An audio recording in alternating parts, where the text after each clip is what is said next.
Richard Kemp is a retired British Army colonel. He commanded UK troops in Afghanistan. Welcome to our program, Colonel Kemp. Thank you very much. It's a real pleasure to join you. Ukraine has been successful in destroying Russia's supply depots deep inside the Russian territory in Tver and Krasnodar regions. These attacks caused massive explosion and destroyment of the large number of Russian ammunition.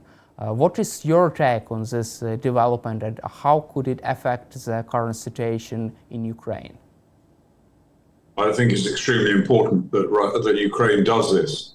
It will certainly have a significant impact on Russia's ability to continue its aggression against Ukraine. It won't stop it, but it will certainly have a significant impact. And I have to say, I've been very impressed by the way that Ukraine has been fighting with immense prowess and immense skill since this war began.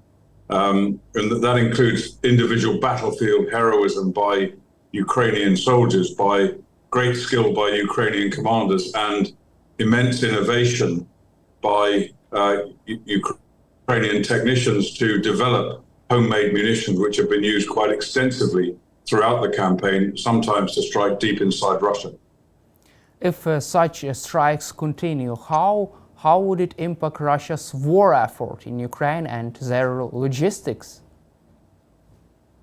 Well, I think it will have a big impact as long as Ukraine is able to sustain these efforts.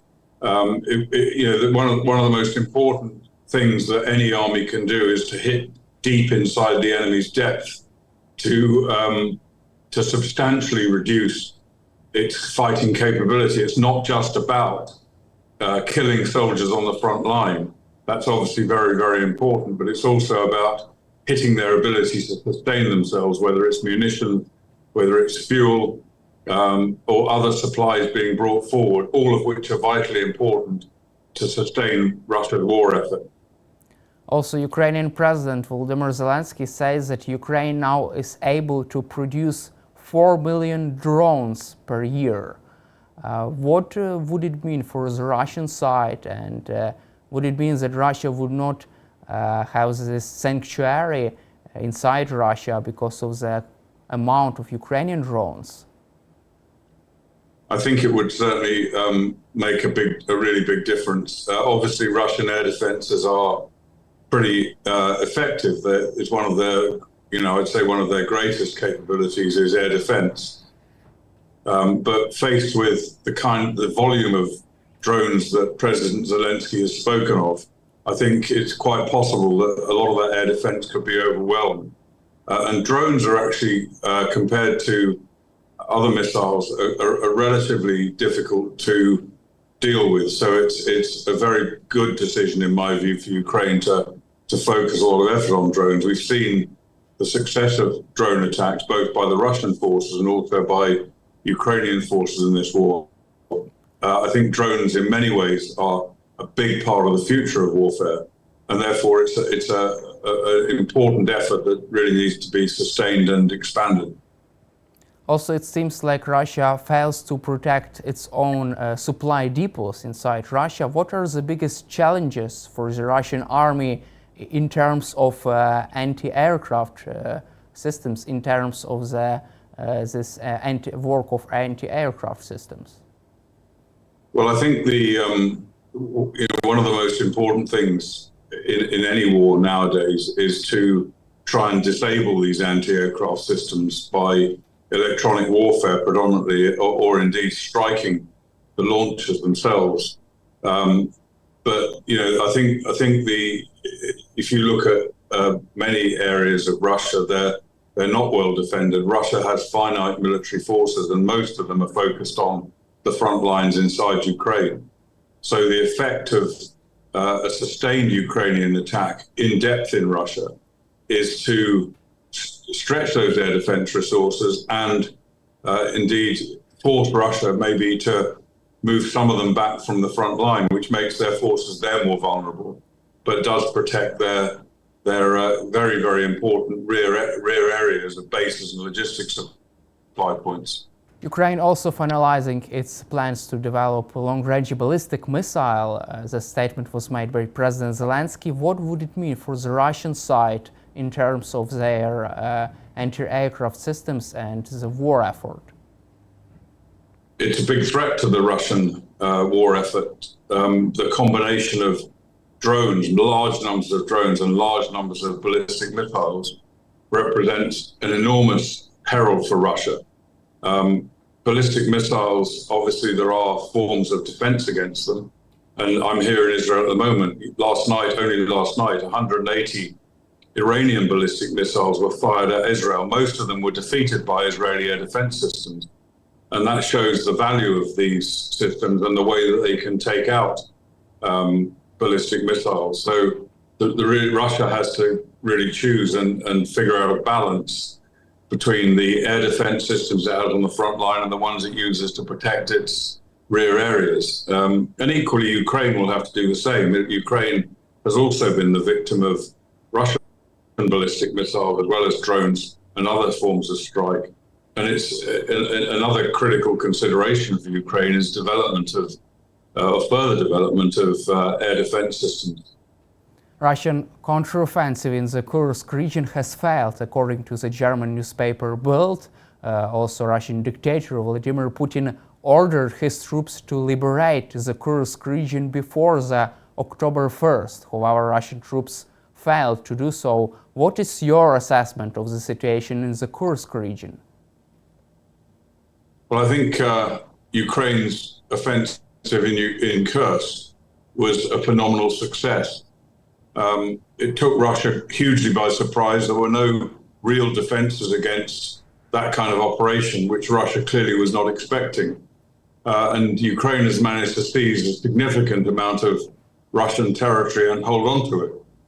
The longer that continues, obviously, the more beneficial it is for Ukraine, because it gives, apart from anything else, it gives Ukraine some significant bargaining chips in any potential negotiations with Russia over territory.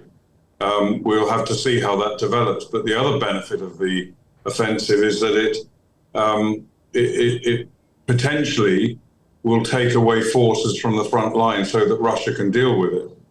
I think there's already been a small movement of some troops from the front line in Ukraine to try and counter the Ukrainian offensive in Kursk, but they haven't so far succeeded. So they may well need to employ more forces taking away from the front line if they're not able to do it with what they've got there now, which it doesn't look as if they are.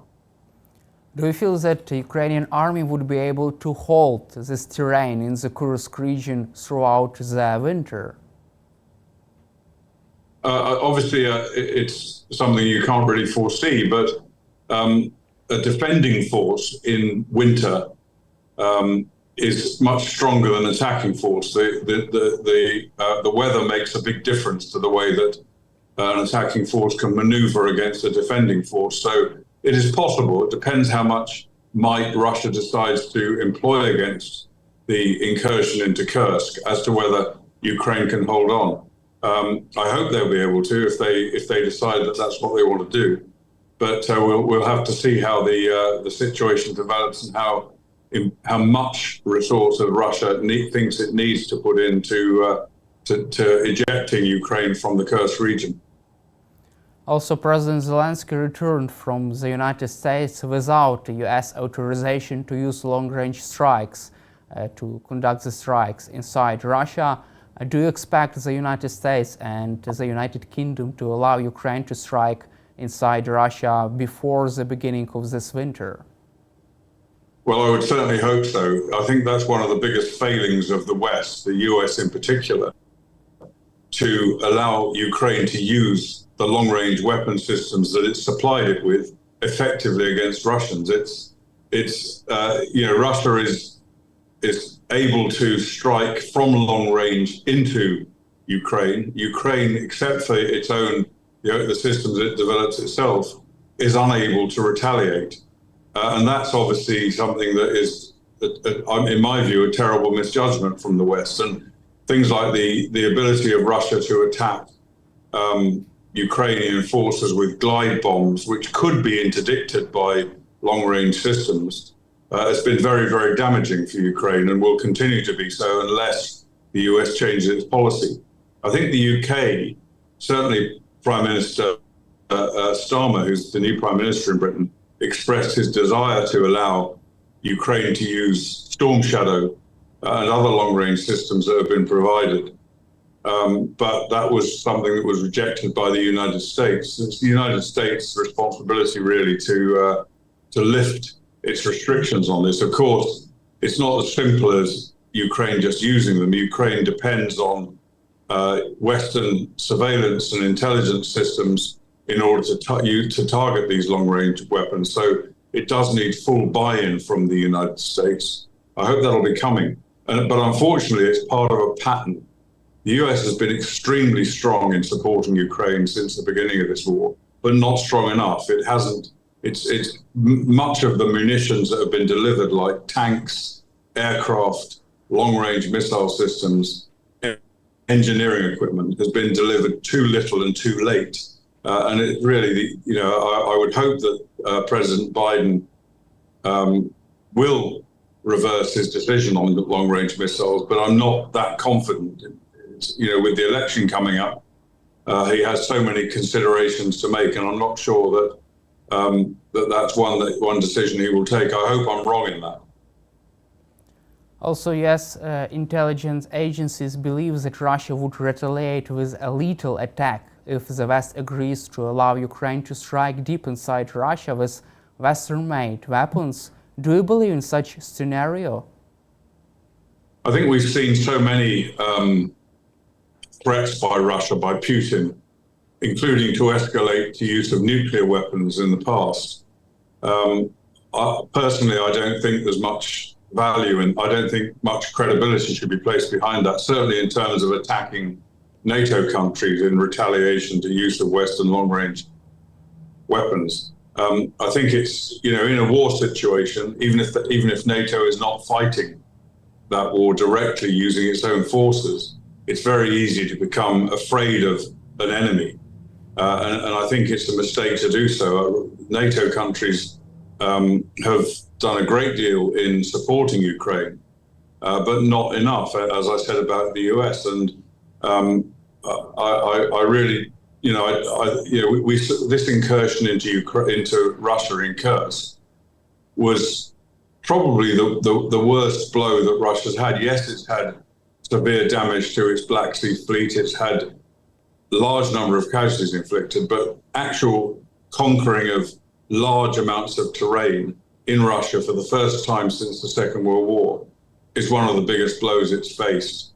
And in response to that, what have we seen? We haven't seen resort to nuclear or chemical weapons or any of the other threats that Putin has made. So I don't think we should obviously take account of what he says and what the Russians threaten, but we shouldn't allow ourselves to be cowed, to live in fear of Russian threats. Let's cover also situation in Israel. What is your assessment on the current situation in Israel and overall on the Middle East? Well, Israel is facing a war on 7 different fronts, and it's currently fighting intensively in Gaza, in which Hamas has largely been defeated. Not totally, there's still a lot of fighting to do. And Israel is now beginning, after nearly a year of missile attacks from Hezbollah in Lebanon into Israel. Israel is now beginning intensive conflict there. They've pushed at least, I think, 2 divisions into southern Lebanon, which might well develop into a much larger scale operation to push Hezbollah northwards. At the same time, it's fighting directly against Iran now with the second wave of missile strikes from Iran. The first in April, the second took place only last night. And these have to be answered. They've got to be answered by significant force. But actually, Israel finds itself in some ways in a similar position to Ukraine, not quite the same, but in the same way as the United States is trying to prevent Ukraine from being totally effective by allowing it to use long-range missile systems, as we've discussed. The United States is also doing its best to restrain Israel. And I think Israel's response to the Russian ballistic missile attacks last night needs to be a devastating attack on Iran. And I think the US will do everything it can to try and avoid it. Again, I think this is a mistake. And it's dictated by American timidity and a belief in many Western countries, Western European countries as well, that everything could be brought about by negotiation and reasonable political action. It can't in this sort of situation where you've got a fanatical imperialist like Putin attacking Ukraine and a fanatical Islamic jihadist like Ayatollah Khamenei, who's orchestrated all of these 7 fronts against Israel. They can't be reasoned with. You can't talk them down. You can't deal with them through negotiation. You have to deal with them through military force. If you fail to do that, in the case of Israel, it may kick the can down the road a bit, but it doesn't remove the problem. It merely delays the problem, which will come again.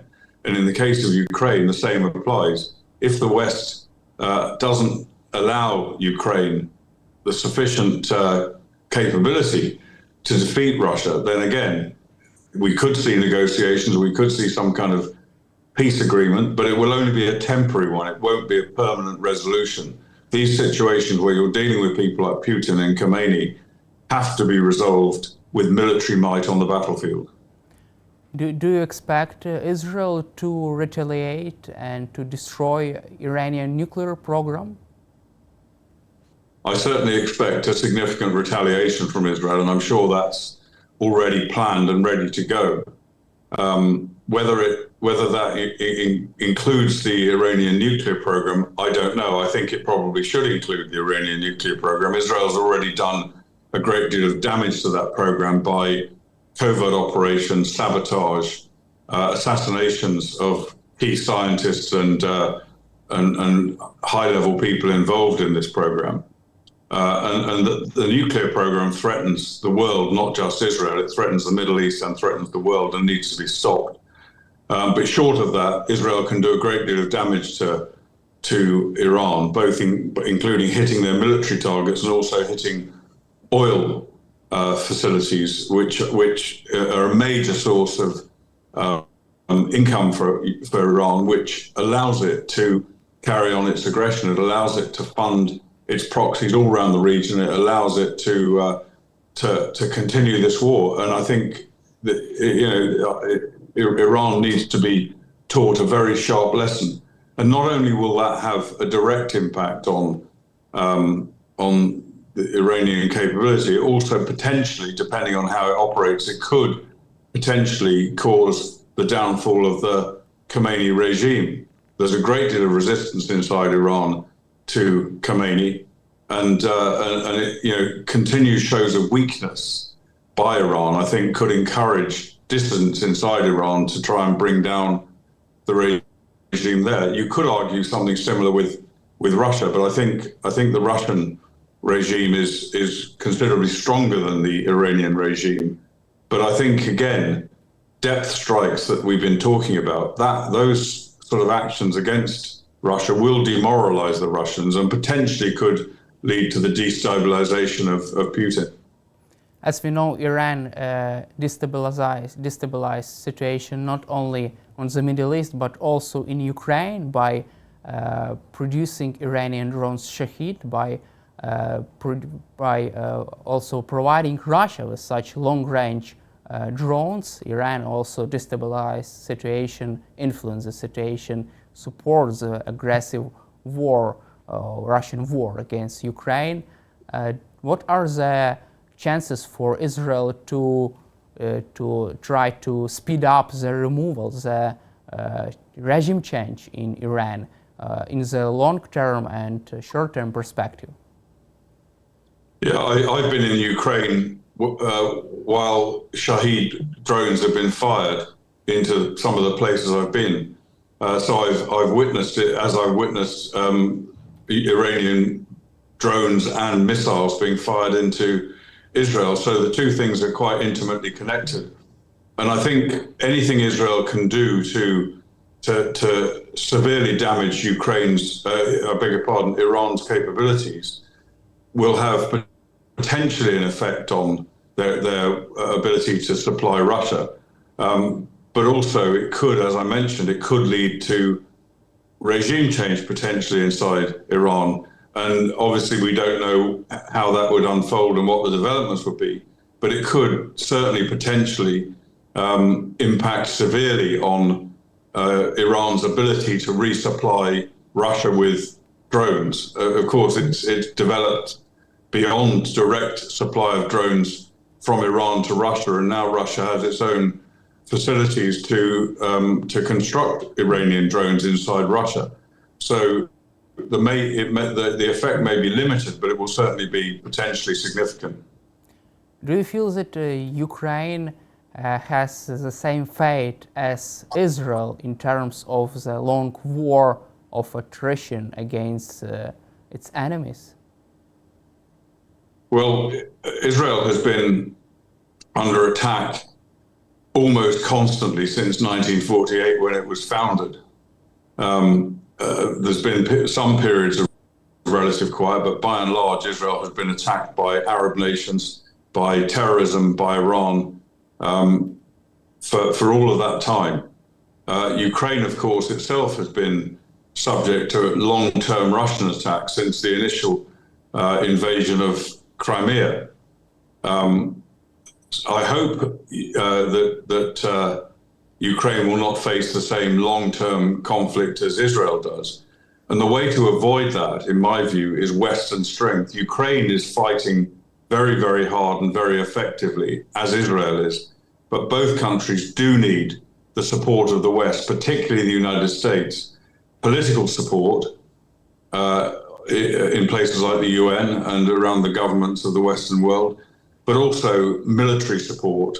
And that can include both supply of munitions, it can include supply of intelligence, and it can include provision of fighting forces on the ground. What too many people don't really understand is that this war is the war in Ukraine and the war in Israel. They're both connected, they're both linked, and they're both the enemy is obviously Ukraine. Russia's enemy is obviously Ukraine. Iran's enemy is obviously Israel, but both those countries' enemy is also the United States. And unless the United States stands up strongly for its allies, both in Ukraine and in Israel, then not only does it lead to really unnecessarily prolonged conflict, but it also encourages other people around the world, other despots around the world, and I'm thinking particularly of China. President Xi, who's also a strong supporter of both Russia and Iran, is watching very closely what's happening. And as he sees Western weakness, he will obviously do everything he can to exploit that. So while I'm not suggesting that we're about to see China dragged into either of the two conflicts, we should be extremely careful that a demonstration of a lack of resolve in the West to both of our allies is going to encourage and provoke President Xi to further aggression, particularly obviously against Taiwan. And my last question for you would be exactly about China. China's newest nuclear-powered attack submarine sank in the spring. US officials told the Wall Street Journal Chinese government tried to cover up this incident, but it failed to do so. What does it mean? Well, I think it shows, to some extent, it shows the vulnerability of China, as you know, and Russia itself, of course, had a submarine, the Kursk, sank a few years back, and both of these countries, they kind of portray themselves and project themselves as very strong, but incidents like this also show the extent of their weakness. And I think, you know, the big problem in the West is that they too often they think that countries like Russia and China and Iran are military giants, where they not necessarily are. And one of the issues that the West faces is that since really the end of the Cold War, it's wound down its armed forces, and that's in pretty much every country, including the UK and the US. They wound down their armed forces to an extent, particularly in Europe, where I don't think they're really any longer capable of defending themselves. And it's not just a matter of investing money and to build up their forces to the level that's necessary in accordance with the threat that's faced in the world today.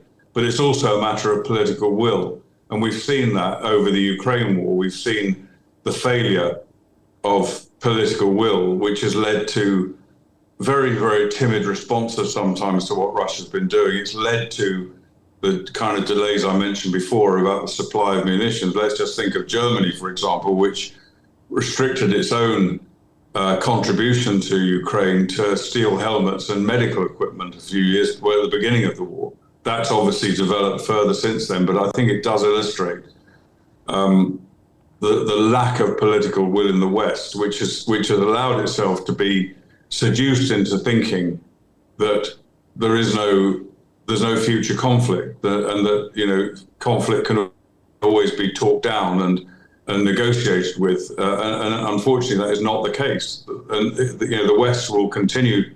The West has not changed even since the beginning of the Ukraine war in appreciating what the situation is.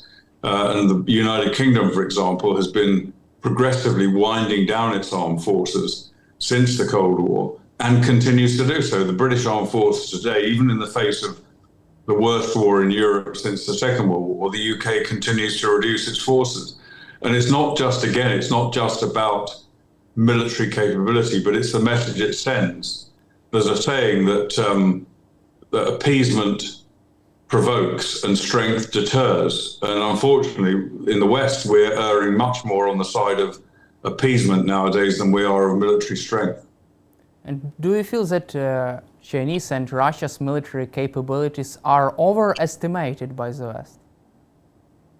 I think they probably are, and that goes also for Iran, the three major elements of what some people have called the axis of evil. And it's the wrong thing to do to underestimate your enemy, but it also can be dangerous to overestimate your enemy.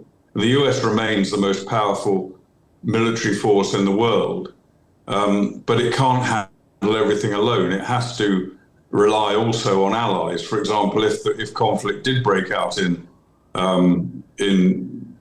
the Far East with China, then clearly the Europeans will have to pick up a larger share of the burden in Europe, because the US will have will have a great deal of resources diverted to dealing with China, and the West is not ready for that. And I think that's partly, not entirely, but partly due to overestimation of the threat of the capabilities of the enemies, but also underestimation of the threat that they present to us. So it's a combination of overestimation and underestimation, which has led and will lead, if it's not addressed, to paralysis in the West, which can only be hugely detrimental to the West's future. Thank you, Colonel Kemp, for your time and for your support for Ukraine, and glory to Ukraine. Thank you very much.